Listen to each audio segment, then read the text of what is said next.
আসসালামু আলাইকুম প্রিয় দর্শক, আমি ডাক্তার মোহাম্মদ আবু তাহের।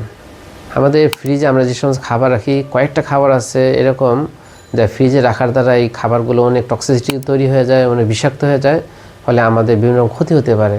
এই জন্য আমরা খুব সাবধান থাকবো, এই খাবারগুলো আমরা ফ্রিজে রাখবো না। বিশেষ করে এক নম্বর হলো পেঁয়াজ। অর্থাৎ পেঁয়াজ যখন আমরা ফ্রিজে রাখি, তার যে ময়েশ্চার আছে, এটা একটা ফাঙ্গাস উৎপন্ন হওয়ার জন্য দারুণ একটা এনভায়রনমেন্ট তৈরি হয়ে যায়।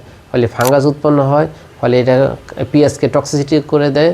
ফলে পেঁয়াজকে খাওয়ার ফলে আমাদের বিভিন্ন ডায়রিয়া, পেট ব্যথার বিভিন্ন রকম সমস্যা দেখা দেয়। দ্বিতীয়ত, কোনো রসুন আমরা রাখবো না। ঠিক রসুন পেঁয়াজের মতো এরকম ফাঙ্গাস তৈরি হয়ে পেটের সমস্যা করে।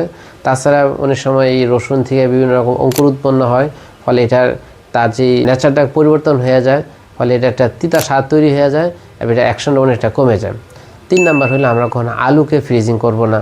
অর্থাৎ আলুকে যদি আমরা ফ্রিজে রাখি, তার যে স্টার্চ আছে এটা সুগারে কনভার্ট হয়ে যায়, ফলে এই সুগার আমাদের শরীরে বিভিন্ন রকম সমস্যা দেখা দিতে পারে। এই জন্য প্রিয় দর্শক, আমরা ভুলেও এই 3টা খাবারকে ফ্রিজিং করব না।